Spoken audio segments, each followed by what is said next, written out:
Қайырлы кеш, құрметті көрермендер, қайырлы кеш, құрметті әріптестер, Қазатомөнеркәсібі жұмысшылары. Қазір бізде сағат 19:00, жұмыстағыларға түнгі смена басталса, ал бізде подкаст смена басталды. Жалпы негізі бұл Оңтүстік Тау-Химиялық компаниясының Оңтүстік ыңғай кенішіндегі ең алғашқы бастама подкаст, яғни біз оны смена басталды деген есіммен қойған болатынбыз. Бұл подкастта біз жалпы осы кенішке келіватқан қонақтарымыз бар, осы кеніштегі біздің жарқын жұлдыздарымыз бар, осы кеніштегі еңбегі сіңген ардагерлеріміз бар, және де осы кенішке өзінің барлық ынтасымен жұмыс істеп, көзге көрініп жүрген кісілерді шақырып, осындай ортада талқы жасап, жаңағыдай интервью сияқты осындай кештер ұйымдастыратын боламыз. Ендігі бүгінгі біздің подкастымыздың тақырыбы ол КВН. Жалпы, егер танып отқан кісілер болса, білсе, осы Астанаға барып, біздің кенішіміздің, біздің компаниямыздың атымыздан барып жүрген КВН-нің жұлдыздары жиналып отыр екен. Жалпы негізі подкастымызды бастамас бұрын, осы жерде танысып өтейік, өзіңізді таныстырып, яғни мына камераға қарап, құрметті әріптестер. Ассалаумағалейкум, қайырлы кеш, құрметті әріптестер. Аты жөн Пірімбетов Азамат Мұханұлы, осы салада және де осы компанияда 2008 жылдан бері жұмыс атқарамын. Электриктен бастағанмын, электрик одан кейін сатымен көтеріліп, қазіргі таңда 4 жылдан бері инженер-энергетик должность бойынша жұмыс атқарамын. Менің есімім Сағынжан, дәл осы кеніште 2021 жылы еңбек жолын бастаған болатынмын. Қазіргі таңда бас энергетигі қызметінде электромонтер болып жұмыс жасаймын. Жалпы сол. Қайырлы күн, құрметті әріптестер, достар, домалақ бастар дегендей. Есім Ернұр Нарымбетов Мұсағалиұлы, осы Оңтүстік Қазақстан облысы Қыземшек елді мекенінің тумасымын. Қазіргі таңда осы Оңтүстік ыңғай кенішінде пайдалану шаруашылық қызметінің бастығының орынбасары болып жұмыс жасаймын. Все. Жалғастыра кетейік. Мен есімім Мырзахмет Раймов, СГС службасында электрослесарь болып жұмыс атқарамын. Қуаныштымын, құтты болсын подкаст. Бірінші сұрағымыз, сіз КВН-ге қалай келдіңіз және бұл жанрда сізді не қызықтырды жалпы? КВН бұл жалпы айтқанда осы оқушы кезімізден басталды. Осы 5 класс, 6 класс, 7 классымызда мектепте класс аралық бір-бірімізбен жарысып, КВН ойнап, билеп, трио жасап, Мозарт болып, сондай сияқты көп іс-шаралардың басында жүргенбіз. Оның ішінде Асқарбаев, Нұрғиса деген класстас балдарым бар. Бошым Дәурен, Тұмарбек Дәурен деген қазіргі олар біреусі Сауранда, Асқарбаев, Нұрғиса класстасым орталық компаниясында істейді қазір. Былтыр чемпион болды.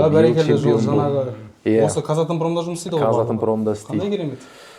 Сол кісілердің артынан келе жатырмық. Бізде биыл 2-ші орын алып қалдық, өкінішке орай. Алла қаласа 1-ші орынды осы 2025 жылы аламыз деген ойдамыз. Және де осы мектеп кезінен бөлек, осы студент кезде де Алматы қаласында университеттер арасында КВН болған 2013 жылы. Сол кезде КазЭУ университетінің атынан шығып 3-ші орын алғанбыз студент кезімізде 2013 жылы. Жалпы фундамент жаман емес екен. Фундамент бар, бар.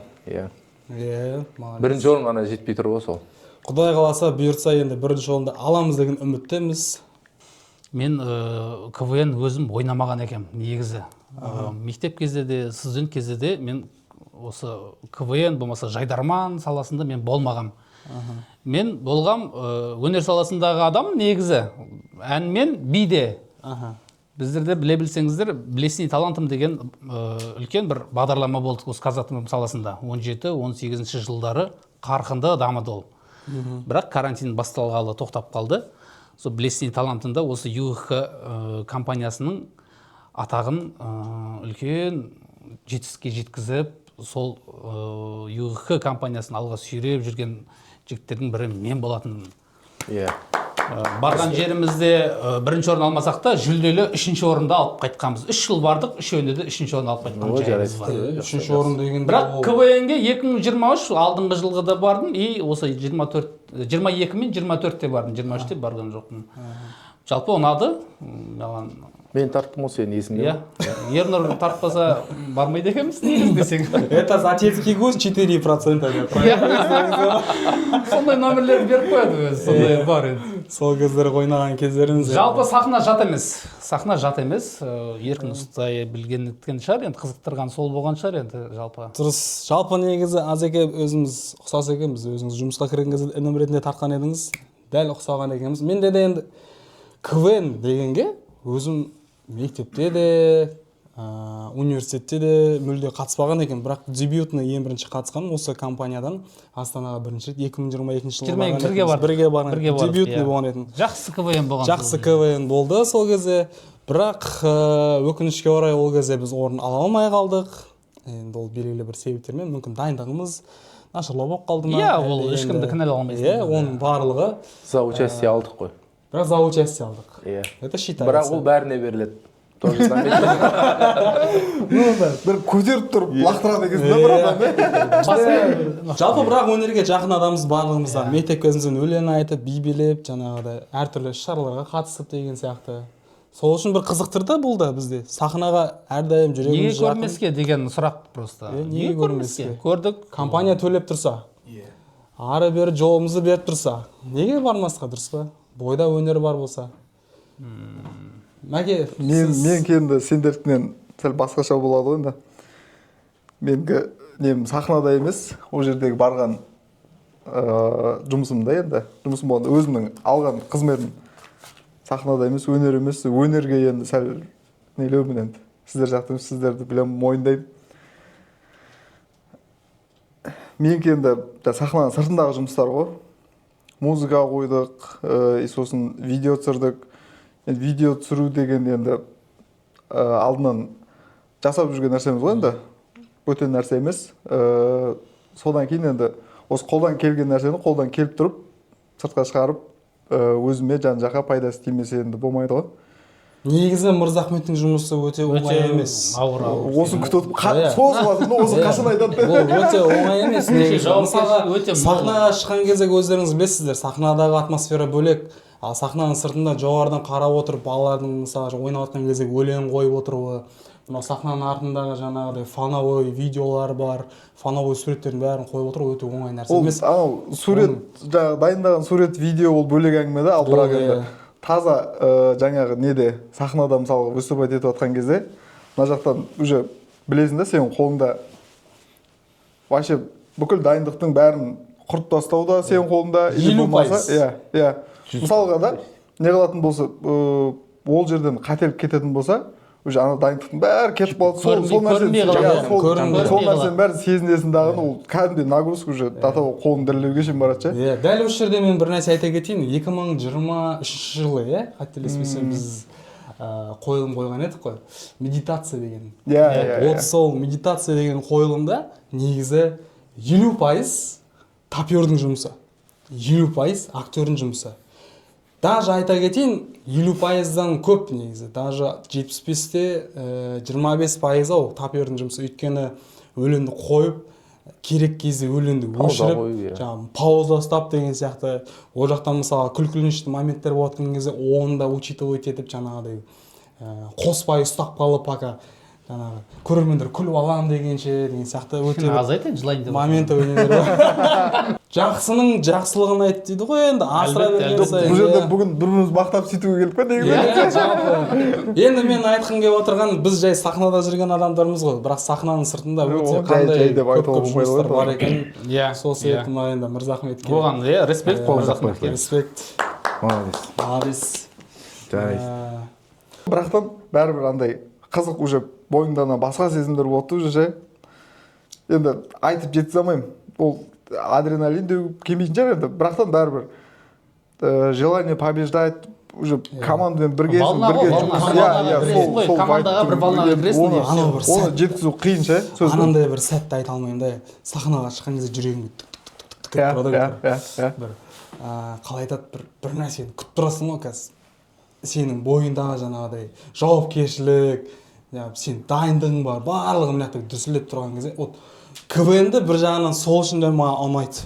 Өйткені сен өзің ғана емес, эмоция ғой жаңағыдай сахнаға шыққан кездеше, жаңағы көрермендердің беріп жатқан жаңағы қошеметтері, жаңағы шапалақтаған кездегі енді обратная связь. Обратная связь. Тағы да бір сұрақ. Ең алғаш КВН-де ойын көрсетуіңіз туралы айта кетіңіз дейді. Ең алғашқы дебютный.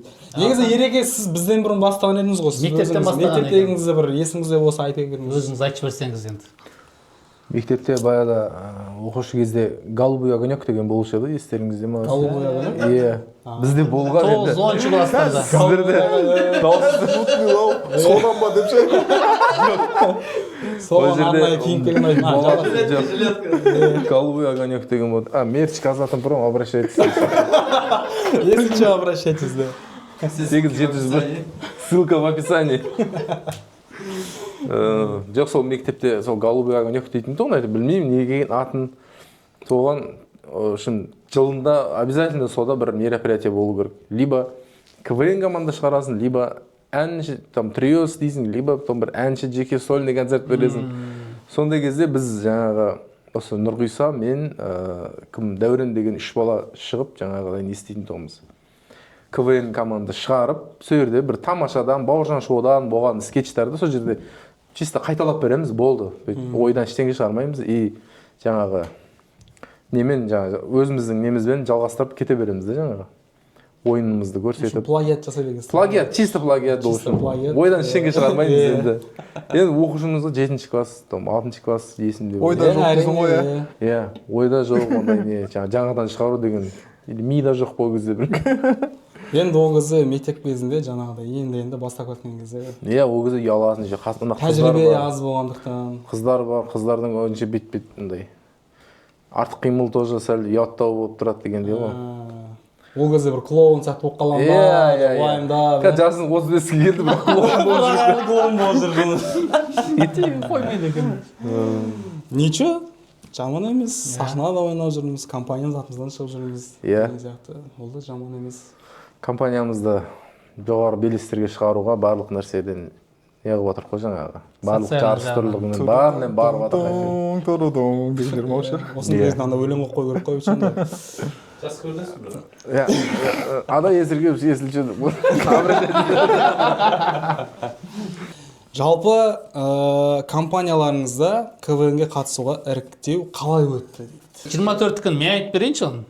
Рұқсат болса. 24 күн жалпы мынандай келісім болған. 2022-де КВН-ге бардық. Осы Южный Инкайдың балдары барды. Бірақ Ағдала қосылып барды. Ағдаладан Серік және Айдос деген бауырларымыз қосылып бардық. Бірақ ешқандай орын алмадық енді өкінішке орай. Бірақ главное ол жерде не победа, главное участие ғой. 2023-те тағы КВН болды. Ол жерде Ағдала қателеспесем болған жоқ. Ол жерде Южный Инкамен Центральный аппарат барды да. Ол кезде де орын бұйырмаған соң, бұл жерде басшылардың арасында әңгіме болған.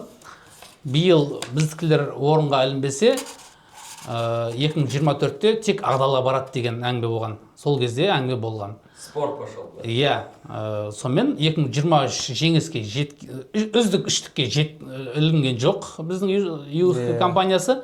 Бірақ номерлер, ол жердегі чостар, өткен әзілдер барлығы кәдімгі жоғары деңгейде болған. Мен өзім барған жоқпын 2023-те, бірақ прямой эфир көріп отырдық. Дайындықтары, балдардың импровизациясы өте жоғары деңгей болған. Сонымен 2024-тегі іріктеу толықтай Ағдалаға қалған. Өткені уговор болған екі басшының арасында биыл 2023 ЮХ-ға үздік үшке ілінбесе Ағдала барады деген сияқты. Сонымен Ағдаланың мойнына ілінгеннен кейін соңғы біздің бір үлкен бір іс-шарамызда бас директорымыз ол Ағдала Южный Инкай бөлінбесін. Біз бір компаниямыз, Оңтүстіктау химия компаниясы болғаннан кейін екі жақтан да іріктеліп үздіктер бару керек деген әңгіме болған. Иә, ол болды. Иә. Ернұр өзің куәсің. Ернұр өзі таңдаудың ішінде болған. Мен өзім кейін естідім, оны естіген әңгімемді айтып отырмын ғой. Содан Ағдаладан шықты 3 адам, Южненкадан шықты 3 адам. Жалпы негізі 8 адам, ЮХ-ға жаңағы КВН-ге баруға бөлінген 8 адам болса, содан 3-еуі Ағдала, 3-еуі Южненкай, бір жаңағы біздің мобилограф әрі тапер Мырзахмет 7 болса, 8-ші болып бас директор Адай Есіркевич өзі барды. Амал жоқ, центральный аппараттан алдыңдар, иә? Центральный аппараттан бас директордың өзі. Амал жоқ емес. Өкінішке орай алдық. Өзінің инициативасы болған соң, біз енді жоқ бармайсыз деп айтамаймыз. Мені 8-ші қосып қойыңдар. Вот сол әңгімесінен кейін болды, тоқтайсың ғой. Болды ғой. Әңгіме жоқ. ешкімді не бар жоқ. Мен жоқ едім спискте. Соны айтып жіберейінші, мен спискте жоқ едім. Спискте бар жігіт отпускіде болып қалып, ол отозвать етілмей, жолым болып кетті ма, или бір... Тура бүгінгідей ма? Иә, тура бүгінгідей. Айдар бүгін келу керек еді подкастқа. Ношқа түсіп кетті. Бірақ ношқа түсіп кетті. Түнгі сменге оның орнына. Иә, бәйбі болдыңыз ғой. Кетем, оны вақтыға. Иә, жалпы бізде іріктеу сондай болады. Іріктеу солай болып жатыр. 2 рудник болғаннан кейін сондай болады ол. Бірақ бұл бөліп жарды емес. Компания бір сплоченный жұмыс істегеннен кейін бірігіп үлкен бір дүние шығады. Менің ойым сол жалпы. Әрбір кеніш жеңіске деген ынтасы мықты болғаннан кейін жаңағы жұлқынып тұрады ғой, мен барам деп жаңағы компания сату үшін, бірақ сол үшін бізде іріктеу өте қатал және жоғарғы деңгейде болады жалпы. Енді жаман емес. Ол жаққа айта кететін жай барып, турист болып барып күлу бізге де тоже диризон дегендей ғой. Әлбетте. Барлық нәрсені істеп, орын алатын не ғой жаңағы. Іс-қимылдың арқасында осында 2-ші орын алдық деп ойлаймын енді. Кеніште немесе Астанада қай жерде дайындалу ыңғайлы болды? Дайындық жалпы мынау кеніште де дайындалуға болады. Егер өзіміздің жаңа бағдарламамыз қандай темада не істейміз, қандай жаңа тақырыбымыз қандай болады ойынымыз. Егер адам санымыз толық уже болды, утвержденный адам саны, адамымыз мынау барады, болды осы составпен дайындалыңдар дейтін болса, Рудникте де дайындалуға болады, бірақ Астанада дайындалуға болады. Бірақ Астанада дайындалған более ответственный болады, потому что Рудникте то қазір обедшік білім, бірден кешік білім, бір ұйықтап білім дегендей. Оның үстіне бізде 2 кеніш болғаннан кейін басымыздың қосылуы да ыңғайсыздау. Өйткені Шымкентте мысалға біздің центральный аппарат офисіміз орналасқан болатын болса, 2 кенішіміздің арасы да әжептәуір. Сол себепті негізі ыңғайлысы біз үшін Астана. Бұл біздің басшылыққа құлақтарын алтын сырға деп па. Астанаға ертерек бару керек. Ерте барсаң, жауапкершілікті ерте мойныңа ілесің. Және дайындалуға да уақыт көбірек болады. Былтырғы алдыңғы жыл чемпион болғандар 2 апта бұрын барады да Астанада. Плотно дайындалады. Мен осыған қосылам. Бізде экстренный ерте барсаң не істейсің? Ерте әрбір біз барғанда чисто солай тұр, орын алайық, компанияның атын шығарайық деген мақсатта барамыз ғой. Ешкім ол жерге қыдырып бармайды, турист болып бармайды. Эмоция болады, бір-бірімізбен ұрысып қаламыз, ерегісіп қаламыз дегенде ғой. Ол азын-азын болады ол. Сондай нәрсе. Қызық емес ол. Міндетті түрде болады. Енді дәл соған бір сұрақ, сізге дайындықта біреу көмектесті ме? Яғни бізге көмектесті ме? Иә, бізге негізі дайындыққа әлбетте көмектескен болатын. Біз арнайы сценаристерді де көмекке шақырған болатынбыз. Ол жаңағы қазіргі таңда Ресейде өнер көрсетіп жүрген Некипишуй КВН командасындағы Санжар Клеков деген бала, және де редакторда Ақыл. Ақыл, үлкен респект, рахмет, біздің сценарийді жазып, және Ақылдың жазып берген сценарийін бізге қойып берген Санжар Клековпен достик, солар көмектескен болатын. Енді біз барлығымыз кеніште біреу электрик, біреу жай жаңағы ЭХС начальник. Жай бастық. Жай әшей бастық простой.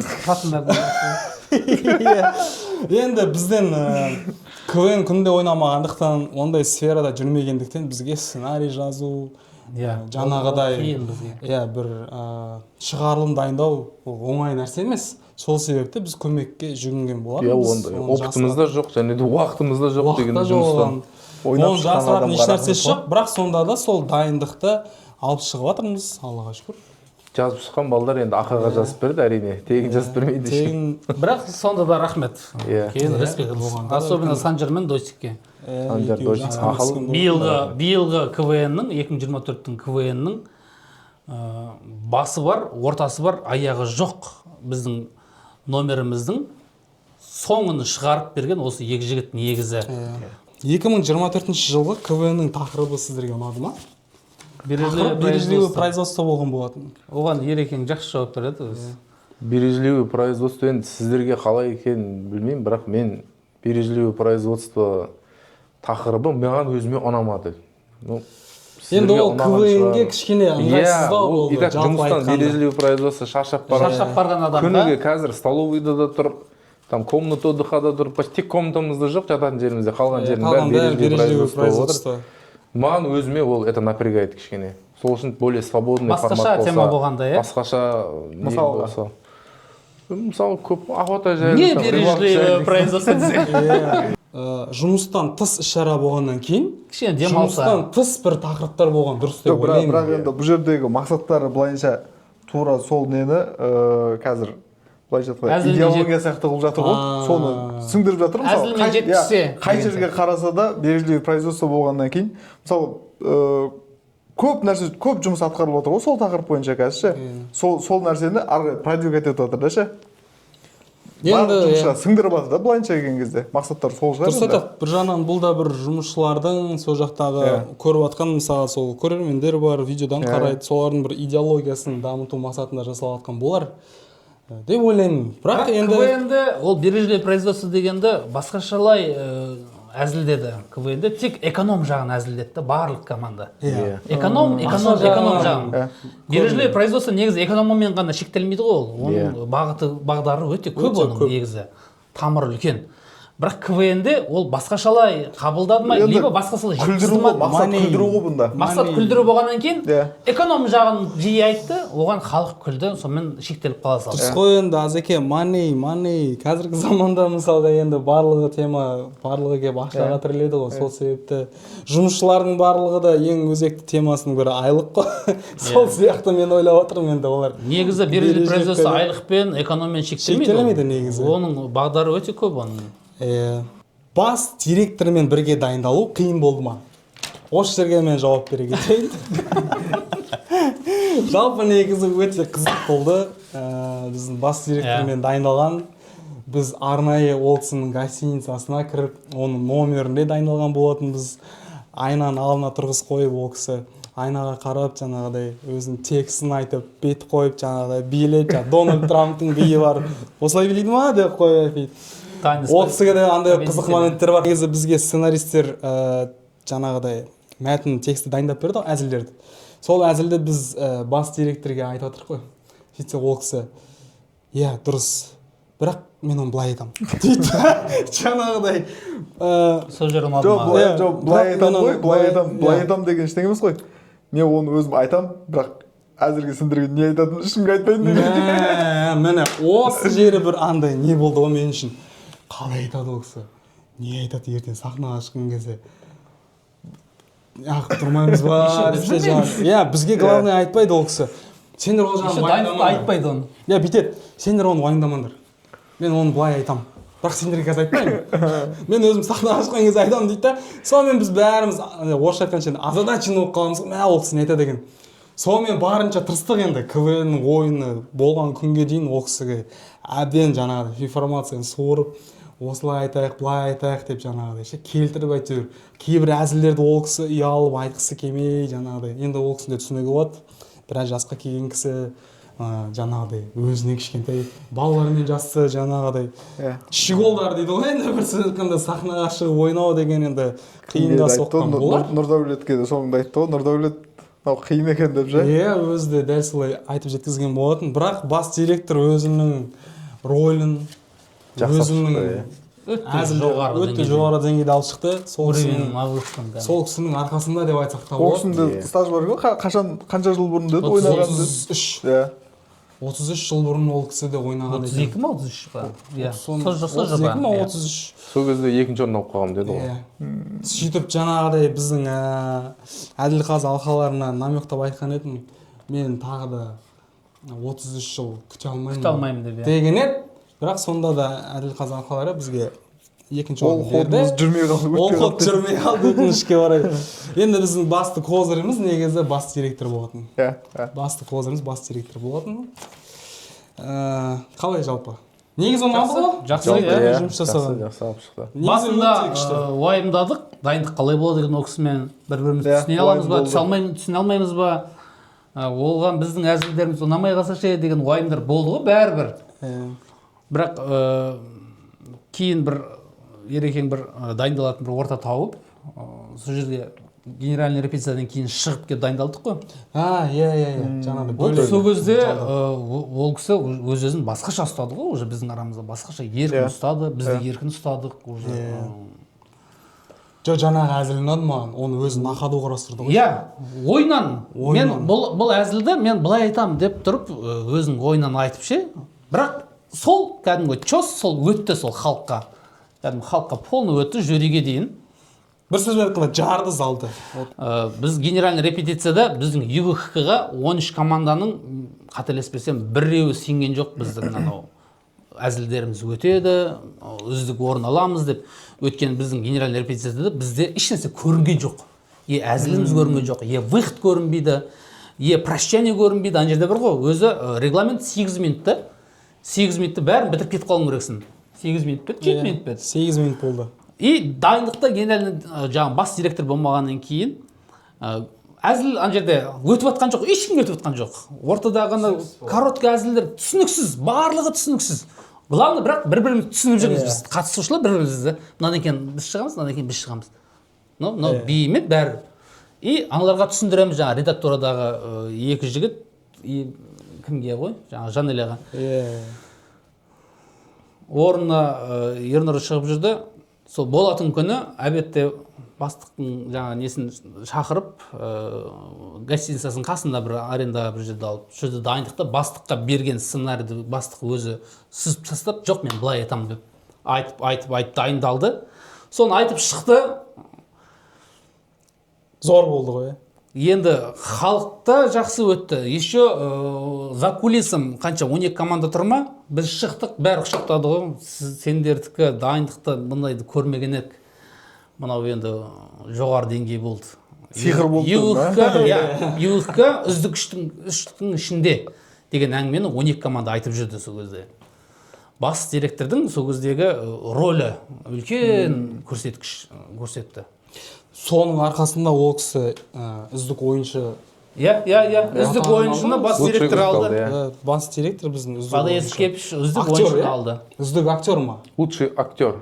Лучший актер жаңа номинациясында жеңіп алған болатын ол кісі. Енді КВН-да импровизацияның рөлі қандай? Оны сен білесің ғой. Біз кірамадық қоса импровизация. Негізі сахнаға шыққан кезде біздің жаңа сценаристерде де айтпақшы, әбден әзіл жаттап қайта ойнай беріп, жаңа жүрегің айнып, әзіл өтпей, жалығып, датаба жаңа жақта ойнаған келмей. Расын айтқанда, уже әзілді ненормативный лексиканы қолданып тұрып айтып, уже өзіміз күлдіретін болдық қой. Бірақ биыл негізі қатты ондай көп биыл қатты не қылмадық. Өйткені білесің ба неге? Алдыңғы КВН-де сол кезде жалыққанбыз. Медитацияда жалықтыңдар ма? Ол кезде жалыққанбыз. Мен ол кезде болмадым да просто 23-те медитацияда. Сағынжанның соңғы несі мен жалықтырып кетті. Көруге жалығып кетті. Қой, ойнап жалыққан ғой, біз көруге жалығып кетті. Терлеп кеткен, ойнап, бүйтеді. 23-те ма, медитацияда ма? 24-те де ең соңғы не болды ғой? Аяз ата, мен жалығып кеттім содан. Мен де жалығып. 23-те бірақ одан қатты Ой дейсіңдер ма? 100 рет құлаған жарым жерген Аяз атамен білем ғой мен төбелестіріп ше. Саған негізі. Мықты келсін. Анау жарыс біткеннен кейін шешініп, тіземді қарасам көп көмек болып кеткен ол құдай. Өз-өзімен төбелесіп жатыр ғой деп көмектестім десе. Өз-өзін ұрып жатыр екен деп. негізі ана әзілді әбден жаттап алсаң, түсініп алсаң, өзің сахнаға шыққан кезде жеңіл жаңағыдай импровизация шығу. Жаңа халықтың күліп жатқанын сен сезінесің да. Сөйтесің да одан сайын күлдіргің келіп, тағы да бүйтіп бір нәрселер шыға береді екен өзі. Білмеймін ол қалай болатын, бірақ ұнады. Маған өзіме сахнада жаңағыдай әзіл айтып ойнаған, күлген сайын одан сайын бүйтіп жанады екенсің ғой бүйтіп, андай адреналин бөлінеді екен да, сен уже басында қорқып шығасың сахнаға, одан кейін уже қорқыныштың бәрі тарап кетеді да, импровизация өзімен шығады. Импровизация өте маңызды. Иә. Өйткені кейбір моменттер болады, сөзін ұмытып қаласың. Болмаса әзілді ұмытып қаласың. Вот сондай кезде жаңағыдай аяқ асты бүйтіп суырып бір нәрсе шығару керек болады да. Вот сондай кезде импровизация мен өзім ойлаймын өте қажетті нәрсе. Мысалы даже актерларда да кинода кейбір по сценарию моменттердің барлығын алады өзгертіп жүреді импровизациямен. Бірақ сол сценарийге қарағанда импровизациясы әдемі шығады. Өтіп кетеді, иә. КВН-ге қатысқан кездегі ең қызықты сәттер қандай? Сіздер үшін әрқайсыңыз айтып шығаршы, бір ең қызықты қандай бір сәт болды сізде? Мынау 2022, 2023, 2024 жылдары выступать еттік қой енді. Сол кездегі бір ең қызықты момент. Мен үшін сцена бірінші, екінші халық. Өмір бақи сахнада жүрген адам сияқты сөйлеп отыр ғой. Иә, маған сол қызық, өзіме ұнайды сол. Жоқ, енді ол мейлі ғой, сахнаға түсінікті, бірақ ең бір қызықты бір моменттер сол сахнаға шыққан кездегі, я болмаса бір әзіл. Ең қызықты момент пе, именно сахнадағы бәрін бүйтіп қоштасып, мақұл жақсы деп шығып кетіп бара жатқан кезде, вот сол отстрелялся и все, отдыхай дегендей. Маған биылғы не болған ше, қызық болған дайындық, и сосын дайындықтан бөлек нені видео конкурсты түсіріп жатқан кездегі сол процесс жақсы өтті. Видео конкурс таза көңілді. Енді ол жердегі енді қатты әсер еткен кім жар? Серіктің әзілі көп болды. Серіктің өзінің андай импровизациясы басқаша ғой. И сосын оның бойындағы анау энергетикасы уже жан-жағына бәріне көрінше не болып тұрады. Әсер етіп жүреді. Жан-жағына бәріне көрінше заряд беріп тұрады ғой. Ана әсіресе жаңағы нені ойнаған кезде Ананди видео конкурстағы ше, солар түсіріп жатқан кезде сен де істедің анандай деп қойып жаңағы. Күлден босаған жоқпыз осы мен сол кезде ше. Сол кездер қызық болды енді. Менің өзіме. Негізі өте қызық болды. Далада түсірдік қой. Иә. Локация іздеп жаңағыдай басында далада түсірдік. Талип дегеннен құлағым ол серіктің. Талип братан нағылысымен қасында дейді. Титаник түсірген кезде мысалы басында далада ол кезде күн суық далада түсірдік. Кейіннен оны ваннаға кіріп түсірдік. Астанаға барып ақыр соңында. Терминаторды түсірген болатынбыз, полы-голы болып ана жерде. Бірақ оны енді сахнаға біз шығармадық. Ол өзімізге уақыт аз болды. Видеоның регламенті сол себепті оны алып тастаған болатынбыз. Алып дұрыс болды ол негізі. Ал маған өзіме бір қатты ұнаған момент именно осы қаншама жыл бойы 3 жыл ойнадық қой енді 3 жыл подряд бардым ғой. Медитация ұнады маған. Өзімізше ше дайындықтың кезінде қанша дайындала беріп жалығып кеттім, бірақ сахнаға шығып ойнаған кездегі енді медитацияда андай ғой. Халықты күлдірген жай темпте басталады. Басында халық толық түсінбейді ғой. Ақырындап бүйтіп барады, оборот жинала береді. Жаңағыдай жұмыстағы біздің частотник сияқты ғой. Жаймен бүйтіп герцовкасы көтереді ғой, тура соса көтеріледі. Ең соңғы моментте бәрі уже бүктел болып күліп жатқан кезде ана жерде. Бірақ мен өзім сол кезде бүйтіп жылап жатқан сияқты болаттым ғой. Бірақ ішімнен күліп оттым да, ырза болып түрім жылап жатыр ғой. Ағы моментте актерсың ғой. Бірақ ішімде күліп қуанып отырмын да, өйткені халық плотно күліп жатыр да. Енді ары қарай бір қызықты сұрақ бар екен. Командаларыңызда келіспеушілік, түсініспеушілік, жаңағыдай моменттер болды ма? Әлбетте. Қандай қиыншылықтар болды деген сияқты сұрақтар болды. Ол сұрақтың егесі отыр арамызда. Дәл осы қолмен көрсетпей қояйын деп. Қолмен көрсетпей қояйық деп. Жоқ, ол момент болады енді. Енді ол болады, әрине. Болады енді, андай стресс бар, не бар. Өзі келгенімізге 5-ақ күн. Асығып тез нан істеу керек, енді шамал между собой сәл артық сөз, қол жұмсап жіберу, ауызбен жаман нәрсе айту, сондай сияқты бір нелер болып қалды. Балағаттау. Балағаттау. өкінішке орай болып қалды, енді кешірім сұраймыз. Оның бәрі орынды негізі, ол болу керек та даже. болады ондай нәрсенің бәрі. Серік деген бауырымыз да жүрді, Айдос жүрді, біз ғана жүрген жоқпыз. Сол екі жігіт, Айдана деген тағы бір қызымыз жүрді, әрі қарындасымыз. Олар да куә. Ол кісілер де өзінің жаңағы мына жерде дұрыс істеп жатқан жоқсыңдар, мына жерде дұрыс істедіңдер деген сияқты өзінде жаңағы мнениесін айтып, кішкене келіспеушілік негізі болады ол. Ол болған, ол дұрыс. Ол Өте болады. дұрыс. Ол әрине. Әртүрлі көзқарастар болады. Мысалы біреуге бір әзілі ұнамай қалды. Бұны алып тастайық дейді. Біреуге ұнады. Жоқ, бұны қалдырамыз. Біреу өтеді дейді, біреу өтпейді дейді. Сонымен жаңағыдай келіспеушіліктер негізі болды. Соның себебінен бізге сол 5 күн аз болып қалды. Өйткені жарыстың күніне дейін біз қайта талқылай бердік. 15 күн болғанда бір төбелес болатын десе. Өзі жетеді ғой бізге бізге шыдамай төбелес бар. Оның бәрі әзіл.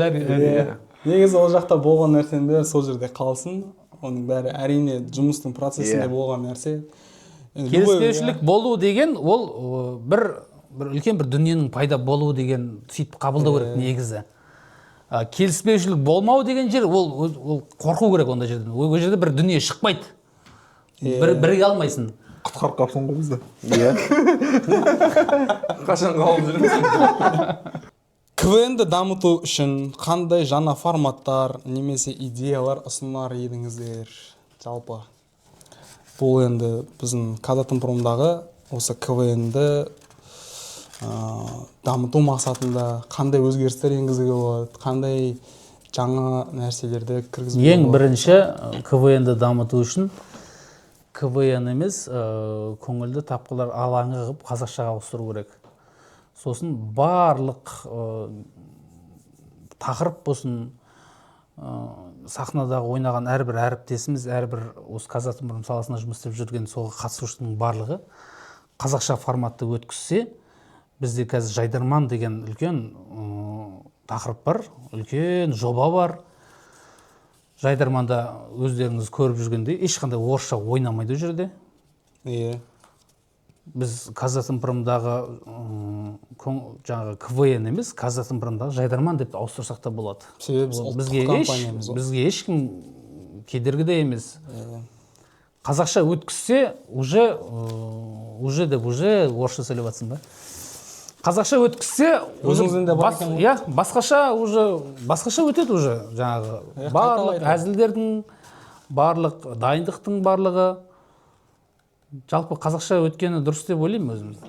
Астанаға барған кезде қазақша әзілдерді де біз ойнаған болатын. Сол кезде қазақша әзілдердің көбісі о жақтағы аудиторияға өтпей қалды. Өйткені енді Жайдарман өтеді ғой сол. Казатомпром өтпейді сол. Енді мен де оны білмеймін ғой, бірақ неліктен екені мен өзім ойым Астанадағы мысалы көрермендер бар, сол жақта жиналатын. Астанадағы отырған жаңағы біздің осы Казатомпром правление дейді ғой енді. Сол жақта председательдер барлығы көбіне енді орысша ғой. Байқасаңыздар, жаңалықтардың да көбісі орысша келеді бізге. Енді қазақшалап келеді, бірақ бір ол грубо говоря для галочки сияқты болып көрінеді да. Енді ол қалай ауыр, қалай енді ащы шындық болғандықтан бір ауыр естілетін шығар, бірақ көбіне барлығы орысша болғандықтан енді біз әзілдерімізді орысша жеткізуге тырыстық, себебі сол жақтағы аудиторияға ол өтеді.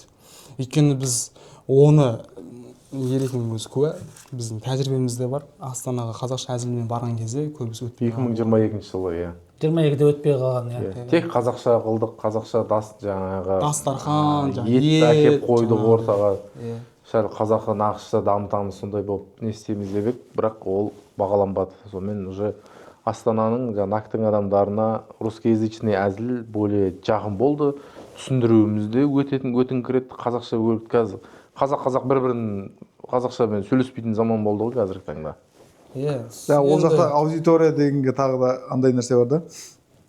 Бізде 2023-те барған кезде видео конкурста жоғары балл алғандар кімдер болды? Сол жердегі местный адамдарды неге видеоға қосқандар болды да ше. Адамға қашанда андай ғой, видеода өзін көрген и сосын күніге қасында көріп жүрген адамдарды экраннан видеодан көргеннен кейін оларға басқаша эмоция береді да ше. Біз мысалға осы жақтағы адамдарды түсіріп барсақ ол өту үшін Танымайды енді кәдімгідей уже адамды пайдалана алмайсың ол жерде таза шуткаң таза күлкілі болу керек та.